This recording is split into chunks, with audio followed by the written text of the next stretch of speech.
Welcome to episode 13 of I Thought I Knew How, a podcast about knitting and life and all sorts. I'm your host, Anne Frost, and this episode was recorded on July 27th, 2019. Today I'd like to talk to you about the winners of our giveaway for the Harriet's hat or headband pattern, a new knit-along that just barely started for those patterns, a little book review, some more yarn shops in New York City, a review of Brown Sheep Cotton Fleece, spoiler, I love it, and a handful of other things. So let's get started. Our giveaway for episode 12 was for 3 winners who would get to pick from either a Harriet's hat pattern or a Harriet's headband. I had Siri pick the winners from the number of people who entered, and they all won by tagging someone on the Instagram post. The winners were DawnColbert, Pet Helper, and TraceyWescott. 2 picked the headband and 1 the hat, and 2 of them said that they've never knit before or have never knit Fair Isle, but they were looking forward to giving it a go. So congratulations. I have learned more about the knit-along for Harriet's hat or headband that's being hosted by Morehouse Yarns. It's going to be very helpful to any of you who have never done Fair Isle before. Ted Partridge has been enlisted to offer advice and how-to videos all along the way, so you will get plenty of hand-holding and instruction. Also, I'll throw out there again that the hat was the first Fair Isle project that I've ever finished, and the headband is the second, so they are good projects to start with. And to top it off, Harriet's son Billy hasn't knit at all since he was in school, and he was able to cast on and knit the hat using just videos from YouTube to help him. People sponsored his attempt at the hat, and he ended up raising over $375 to date. I think so often we talk ourselves out of trying certain techniques because they look complicated, but all sorts of people have been giving these a go and finding that they really are quite doable. As of this recording, through sales of the patterns, finished knit goods, Billy's hat, and donations from yarn retailers, the MRI makers have raised over $38,000 for the Shetland MRI scanner appeal. They really have been doing impressive work to get that MRI scanner for Shetland. If you're interested in joining in on the Morehouse Knit-Along, the place you need to go for information is the Morehouse Merino Flock, which is a Facebook group, and they have all the details and instructional help there. Shocking to hear, I know, but I did not get anything done on the Master Knitter program since the last episode. I'm sorry, I thought I could say that with a straight face, but I think I've established a pattern here. That did end up being a conscientious choice, though. Dragging the books back and forth to New York got to be a bit much. There was even like a bellboy at the hotel who let me know in no uncertain terms that my bags were way too heavy. So I decided to give him a break. But I did pick up a book from Amazon called Knitting Off the Axis. And I bought it because I was researching the answer to a question, and I found the answer to that question on a blog, but the answer was in the form of a quote from this book. None of the libraries around me had it, so I got a used copy from Amazon so I could properly cite the source. Yeah, I may not have been thinking clearly at that time. I bought a whole book just so I could cite one paragraph.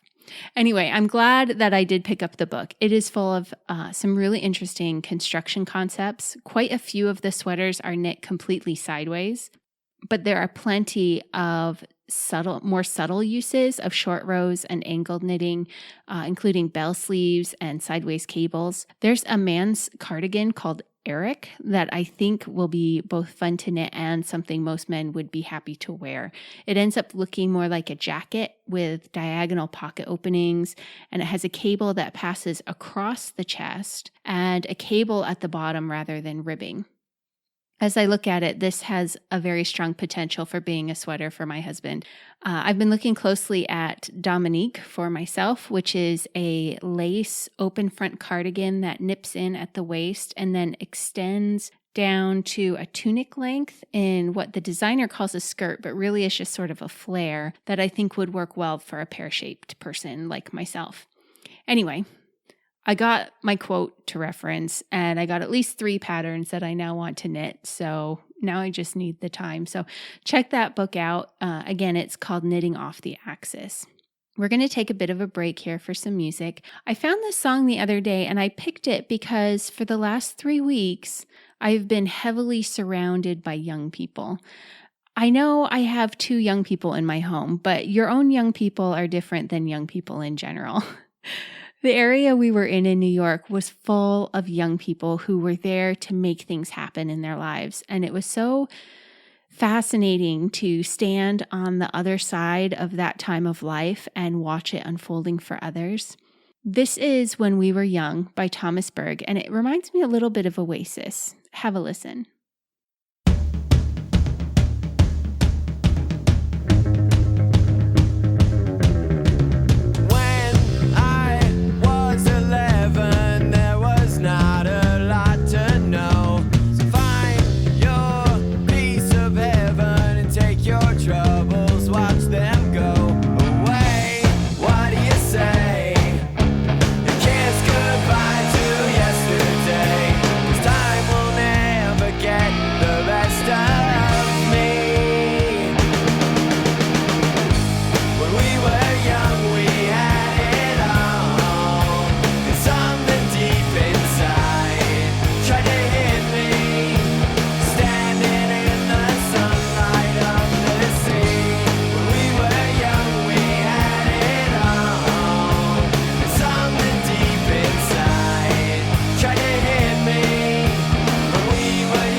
Tried to hit me, standing in the sunlight of the sea. When we were young, we had it all, and something deep inside tried to hit me. When we were young, our hearts were wild and free. When we were young, we had it all, and something deep inside tried to hit me.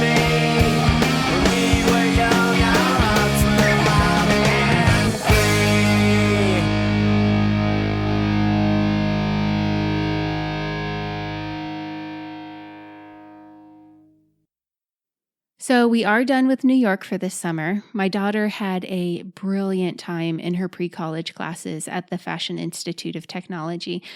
She has been wanting to be a seamstress or designer since she was about 9, and she's made some strides in that direction over the last 5 years, but this summer feels like it was a leap for her, and she landed perfectly. So I have a feeling we will be back next summer for another round of classes.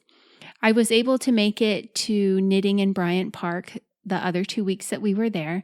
This is hosted by Knitty City, who brings yarns and needles for 2 uses. First, Anyone who wants to learn to knit is welcome to stop and join in, and they will just pair the person up with someone who knows what they're doing. The other reason is that the yarn is used by the people learning and those who come and just want to help to knit scarves that in the fall will be left around the park for anyone who needs one to take. It's called found but not lost. So they purposely leave them out with a tag saying, if you need this scarf, go ahead and take it. The second week that I was there, I taught a young woman to knit as she prepared to go on a road trip with her boyfriend. And the third week, I thought we might get rained out, but the skies were kind until we finished up. I made it to 4 more yarn shops while I was in the city. The first was Pearl Soho. I feel like they have a very active online presence, so many of you may already know about Pearl Soho. It's a combined yarn and fabric store. They have a very nice collection of Liberty of London fabrics and an extensive line of yarns under their own label, including some that are only available in the store, so it's worth going by if you are in the city. They do carry a smaller selection of yarns from other makers too. Their patterns are, for the most part, simple but sophisticated, and their staff was helpful and not pushy, which is always appreciated. I picked up some coppery colored linen to knit a simple tee with. Maybe I'll get to it before the summer is over. If not, it can be a layering piece for the fall.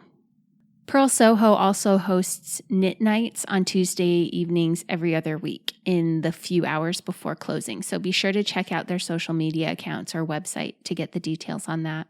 The next 2 shops I got to are sort of equidistant from Central Park on opposite sides of the park. So if it's a nice day out, you could start at one and then maybe walk to the Met and, check out the Met for a while and then walk to the other. It's kind of a culturally filled yarn shop sandwich. Nitty City was the first one I went to. It has a very cozy feel to it. The walls are completely lined with cubicles full of yarn. They have an excellent selection of books. And of all the shops, I think they had the best merch. I picked up a knitting-themed novelty tee there and some blue Q zippered pouches for my girls and a small tote for me. But no yarn. Surprising, I know, but I was headed to the museum myself and I didn't want to bog myself down with too much bulk. Aside from the knitting in Bryant Park during the summer, the shop hosts a monthly book club and encourages all sorts of charity projects. String is the store on the other side of Central Park. It's a Rowan flagship store, so it's a great place to visit and get a sense of their full line. They also carry Attenti bags, which is a brand I have been stalking obsessively on Instagram.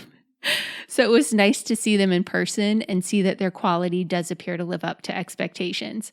If you do go to String, be prepared with a generous budget. I will not say that their yarn was expensive. From what I could tell, it was all high quality yarn. Rowan was the workhouse yarn of the shop, and the quality went up from there. But just know that the yarn is priced according to its quality. So it may be a place you go and visit to get a few choice skeins to complement something else. Or it might be where you go to buy enough yarn to cozy your sofa. I don't judge. I left that shop with nothing though, and that is not a commentary on them. The staff was friendly, the yarn was beautiful. I'm just trying not to buy anything without a goal in mind, and it was toward the end of a long, hot day with a lot of walking, so I just wasn't in the mood to seek out a project to match the yarns I liked, so I just moved on back to my hotel. The last yarn shop I was able to visit had a very different feel from all the others. It's called Seaport Yarns, and it's an easy walk from the 9/11 Memorial and Wall Street areas. You have to keep your eyes peeled, though, because they do not have a ground-level storefront or any sort of obvious signage. What you're looking for is a glass door with a printout telling you that the store is inside. You take an elevator up, which opens right across from their door. The shop was in a bit of chaos when I was there. There were boxes of yarn blocking aisles, and the yarn hadn't really been organized on the shelves. Judging by the reviews online, that seems to be pretty typical for the shop. They had quite a wide range of yarns, though, from high-end hand dyers to the commonplace workhorse yarns. There's a shelving unit at one end of the shop that is just crammed full of knitting magazines and books. So if you're looking for back issues of a magazine, this would be a good place to try. The couple who runs the shop is extremely personable. And judging by the online comments, some have taken them to be overbearing.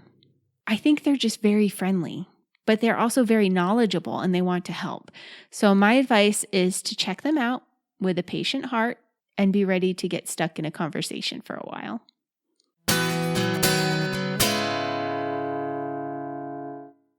Dropz detergent. It's the stuff I use for our laundry. It comes in little pods, so I'm not having to deal with spillage in my laundry room. The formula is concentrated, so I'm not paying for water. It is completely plastic-free, including the packaging.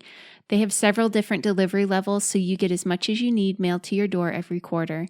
And it's about half the price of the name brands in the supermarket. And most importantly, it works.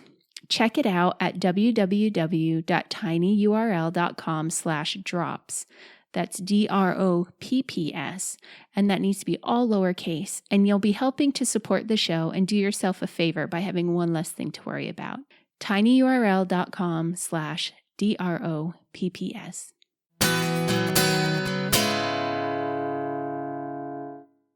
I was approached about reviewing some cotton fleece yarn for Brown Sheep, and I positively leapt at the chance because here's the thing. Brown Sheep Cotton Fleece has been one of my favorite yarns to work with since my children were babies. The way these reviews work is that the manufacturer sends me some yarn to try and then I give my feedback, and I honestly felt like I could just have given the feedback without getting the yarn this time. I've used it for crochet and knitting in the past. I crocheted 3 pillow covers about 12 years ago that are still holding up great. I knit my girls some matching sweaters that they wore several times a month. The care label officially says to hand wash, but I would wash their sweaters in a mesh bag on the delicate cycle and then dry them flat, and the kids grew out of them while they still looked great. They're now in storage for future grandkids. Cotton fleece is 80% Pima cotton and 20% merino wool. It knits up to a DK or a light worsted, but they also have cotton fine, which is the same blend in a fingering weight yarn. The cotton wool blend creates a fabric that behaves and feels like a cotton, but the wool adds some additional softness and helps the finished garment hold its shape better than something that's knit purely from cotton. People who don't enjoy knitting with cotton because of the texture may find cotton fleece to have enough added softness that they can work with it. Their website recommends it for summer garments, but personally, I think it would work well for spring through fall. Brown Sheep sent me 2 hanks of cotton fleece in their Sprite colorway, which is a very pale mint green. And I used it to knit the Olearia pattern by Georgie Halem. It's a very versatile pattern for either a shrug or a cardigan for size 12 months to 8 years that offers 3 different types of sleeves and 2 different body types. So you really get your money's worth when you buy this pattern. It's well written with clear headers and color coding to help you keep track of the size that you're knitting. The top of the bodice and the sleeves are ruched in all the styles, and then you can decide whether to finish off the cardigan in stockinette or by continuing the ruching. You can also decide whether to have buttons just at the top of the cardigan or to continue all the way to the bottom. I ended up knitting the cardigan 2 variation with garter edge sleeves for the 12-month size, and that's the variation where about halfway down you switch to stockinette for the rest of the cardigan. It was a quick and easy knit, and it looks impressive without actually requiring any knowledge beyond basic increases and decreases. The cotton fleece was really well suited to the pattern. It finished up with a nice drape to the stockinette body, and the 2 hanks were more than enough for the 12-month size. The hanks of cotton fleece tend to sell for under $12, so for $25 you can knit an heirloom quality sweater for a baby shower or your own child in less than a week, and that to me is a great deal. Like I said, I was already a fan of cotton fleece when I started, and this opportunity to use it again just solidified my love for them. Consider it the next time you plan for warm weather garments or baby items. You can check out brownsheep.com to see their whole yarn line, including all the colors for cotton fleece. You can also find a list of retailers so you can test it out for yourself. I have one more song for you today. This one's by Torelli and the Fuse, who we've heard from in a previous episode. This song is called What I Need, and it's about a hard but necessary conversation that sometimes needs to happen.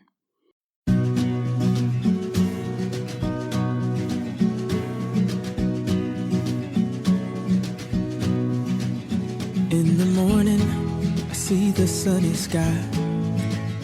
As I wake, I look my darling in the eye. I tell her, wait, before I tell you this. My heart loves you, but something's gotta give. I just keep on saying yes, 'cause you want me to be with you and what it seems like we should be. But I just can't let it rest, 'cause you're complaining when you speak. I can no longer keep giving what I need.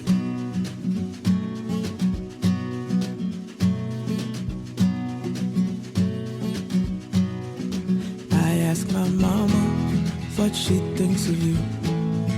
She tells me if I stay here, I am just a fool. I realized I was filling a hole inside your soul, instead of filling mine a long time ago. So I keep on saying yes, 'cause you want me to be with you and what it seems like we should be. But I just can't let it rest, 'cause you're complaining when you speak. I can no longer keep giving what I need.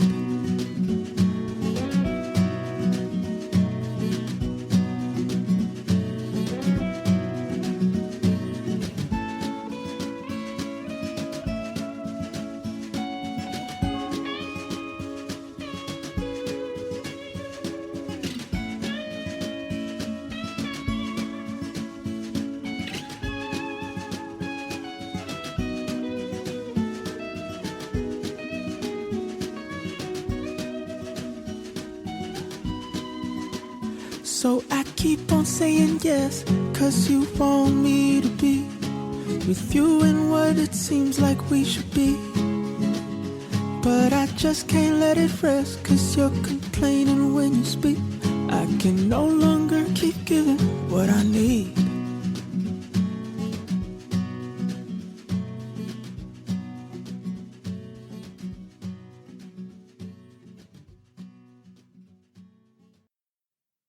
Okay, a few more things before I go. If you are in the area of Hartford, Connecticut, You&You Fiber Arts in Windsor, Connecticut is going to have a yarn, book, and bag swap to help you clear out your stash while raising money for the local food bank. There will be tables for free, $1, $3, $5, $10, and $15. You're welcome to bring partially knit projects. You can use your yarn to make up kits with what you have on hand, however you want to do it. This is a cash-only sale, and for every non-perishable item you bring to donate directly to the food bank, you can get $1 off an item from one of the tables. Plus, everything in the store will be 10% off. This is taking place on August 10th and 11th, so mark your calendars. I've already put together a bag of leftover yarn from my father's Christmas Afghan that I plan to take over, and I plan to dive through the rest of my stash before then. I'm likely to go on the 10th, which is the Saturday. Second, I have another giveaway for you. Brown Sheep Yarns has provided me with 2 extra hanks of cotton fleece in the Sprite colorway to gift to a listener. This is enough to knit your own Olly Area, or you can use it however you like. Here's what you need to do to enter. We haven't done one like this since very early in the season, but I want to make sure that this giveaway goes to someone who actually listens to the show and didn't just happen upon the giveaway on social media. So I'm going to mention in the promo information for the show that there is a giveaway, but I'm not going to tell people on social media how to enter. The instructions are just for those who have downloaded and listened to the episode. All I want you to do is just send me an email to ann@familypodcasts.com. Remember, that's Ann with an E. 1 email per person. Put cotton fleece in the subject line, and that's it. Feel free to send me a note if you like, but just an email with cotton fleece in the subject line is all you need to do to enter. I'm going to handle the winner a little different too, and you'll understand why in a minute. I'm going to have Siri pick a random number to choose the winner, and I'll email that person back on August 9th to get a mailing address. This is only going to be open to people with a US-based mailing address, or if you have a UK address and are willing to wait until mid-September for me to mail it to you, you can enter too. So US folks and patient British people are welcome to enter. Now, normally I only have 2 extra things. I have a 3rd extra thing for you today. Finally, before I go, this is episode 13 of the podcast, and I'd like to thank you all for listening. It's been lovely to get to know so many of you through emails, social media, and face-to-face encounters. That said, I'm going to be taking a hiatus. I need a bit of a break to regroup. I started the podcast with the theory that if I didn't just do it, I wouldn't get it done. So there are a few things I need to go back and rework with the website and my recording process. Plus, I need a chunk of time to make some progress on the Master Knitter program. And August is just personally shaping up to be a very busy month. The need for this break has been building since about episode 10, and I've decided if I don't do it now, I won't, and I'm worried about burning out. So I will be back with episode 14 on September 10th, but that's just going to be a mid-hiatus check-in. I'm going to disappear again after that because my husband and I will be going on a trip to the Scottish Highlands and up to Shetland for Wool Week. So after we get back, I'll get my feet under myself and I'll put out episode 15 on October 22nd. That will function as the start of season 2. If life permits, we'll then go forward with 14 episodes before taking another break. I have some really grand plans for Wool Week, and hopefully they'll all come to fruition, and I'll have some interesting additions to the podcast to share in October. If you'd like, you could think of this as skipping 2 episodes, being back for 1, and then skipping 2 episodes again. I will still be around on social media during this time, so reach out if you'd like. If you've already subscribed to the podcast through a podcast app, then the new episodes will just show up as they're released. And if you're still listening through the website, you might want to consider switching over to an app so you don't miss them when they come out, or just be sure to follow one of the show's social media accounts so you see the episode announcements. If you're subscribed through an app, please take the time to rate the show. It helps others to find it. In the meantime, thank you for listening and knitting with me for a bit. If you would like to contact me, you can email me at ann@familypodcasts.com. That's Ann with an E at familypodcasts.com. Look for me on social media as I Thought I Knew How, except on Twitter where it's just Thought I Knew How. The Facebook and Ravelry groups are both called I Thought I Knew How Podcast, and the website for the show is ithoughtIKnewHow.familypodcasts.com. There you will find the show notes for each episode. Please consider helping to fund the podcast by giving Dropz detergent a try. There will be a link in the show notes for that. If you're a musician or know one and would like to have a song featured on the program, drop me an email and point me to where I can hear your music. You do need to be the copyright holder to be able to grant permission, so please keep that in mind. And until next time, may you be blessed with stitches that never drop, yarn without joins, and plenty of time to knit.